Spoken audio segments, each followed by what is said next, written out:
me. I mean, it was off it right from the beginning for me. Do we not guard rooftops anymore? There's been assassination attempts all over the world. Right. Why aren't we looking at rooftops? And then when I was sent the video with this at the same message where they said Charlie Kirk was just shot. When I watched that horrific video, he was obviously dead before he hit the ground. But the questions immediately started to come to me. That was not an entry wound that we saw. We saw an exit wound. So where'd that bullet come from? You don't bleed like, and I've shot guys closer than the camera was.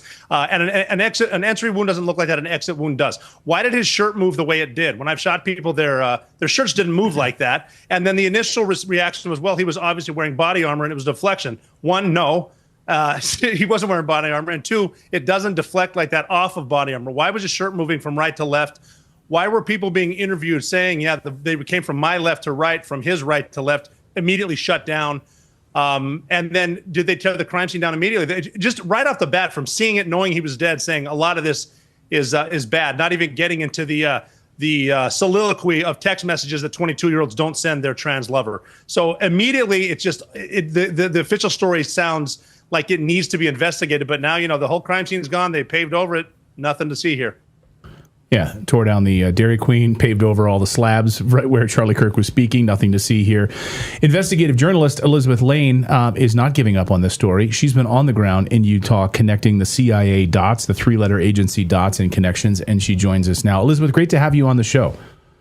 Thank you for having me, Clayton. Oh, yes. And it's funny you guys mentioned Gladio because it's so important to know what happened during Operation Gladio. Because what we are seeing in the United States right now, it's very related to what the CIA Institute actually turned this world to be.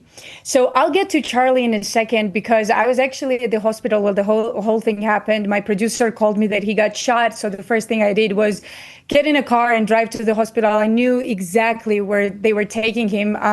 I've done my investigation. I did my investigation while I was on the road, and I was texting a person who was getting live updates from the hospital. So I showed up and the whole scene was just really weird to me. First and foremost, there were very little amount of journalists that really shocked me. Like, I thought people would be there just trying to get some details and story, but that was not the case. There were just some people who followed Charlie's car and they were just praying at the hospital, for Charlie's survival, but obviously he was already dead. Then another weird thing that happened was this whole story about him being on some kind of life support. They even told us that for a second, he had a pulse. All that obviously is not true. Charlie was dead from the as soon as he got shot, I would say. And another thing is, I had this strategy that I wanted to maybe try out. I have a private detective that I work with from New York. He's very experienced. He was there during mafia days in New York, so he knows what he's doing. And we got together as a team. I had this strategy. Now I can talk about this because it didn't work out quite how we wanted it to. I looked at Tyler Robinson's case and I thought, well, why don't I get this guy a lawyer? Because that at least puts me near him so I can understand and control the process. And this is times where they couldn't find the guy a lawyer and they were kind of scrambling around to figure out who was going to be his lawyer. And I started approaching different firms in Utah, trying to get him a lawyer for pro bono. So I walked up to one, I'm not going to name the firm itself, but one of the most reputable firms in Utah, because I live here, and I asked them if they were willing to represent Tyler Robinson for pro bono, case. And I was extremely surprised what I got from them. First and foremost, they were like, yes, we're absolutely on this because we don't believe that what happened to Charlie Kirk was remotely a case of just a single, crazy kid going up and shooting the guy in the neck. Like, we don't believe that. So we are more than willing to represent him pro bono. So I was like, great. So we started the process. And what happened is we realized that we needed lawyers who are actually certified with death penalty. So their certifications didn't live up to that. But there's another interesting thing. When I did find a lawyer that was certified to represent Tyler Robinson, obviously I needed a consent from Robinson's family or Robinson himself, because he's actually not a minor. He can consent himself. And ironically, we were unable to get in touch with the parents, and the only sources that got close to the parents, they kept telling us that they don't need a pro bono lawyer. In fact, they don't care if we have a bed as lawyer for Tyler Robinson. And that really shocked me, because I don't know, if my son was, on a trial and possibly charged with, a murder that could get him executed in prison, I would probably want a really good lawyer for my son, as a family member. Right. So that was a very big surprise. Can you clarify?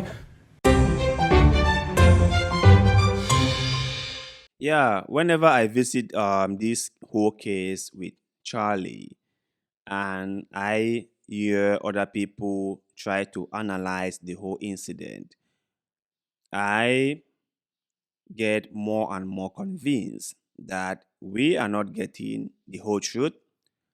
We are not being told anything of importance, and we might never ever get to know what really happened. Uh,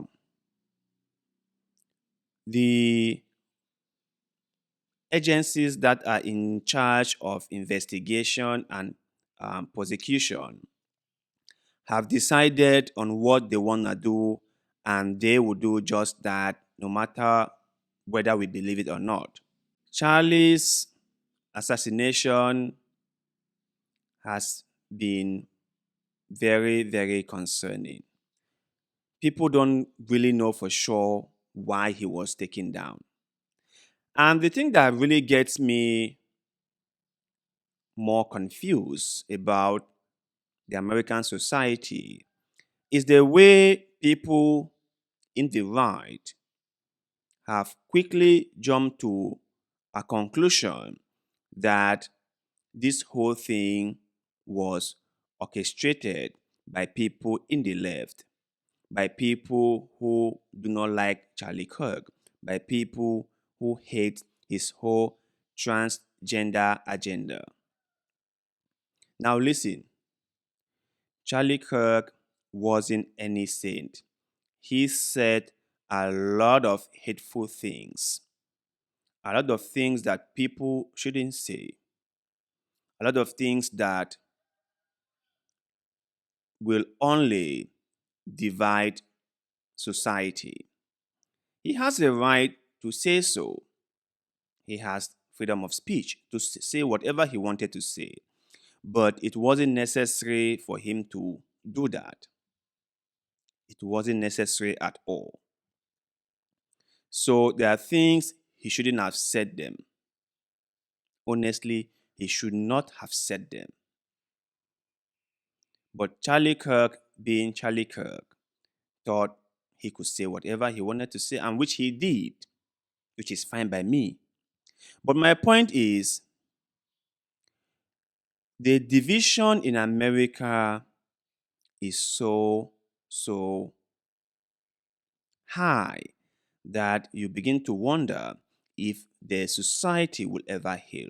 I have been in countries that have had unfortunate instances, and I have seen the way people in those countries rally together and try to figure out what happened and try to prevent that from happening in the future. There weren't any left or right.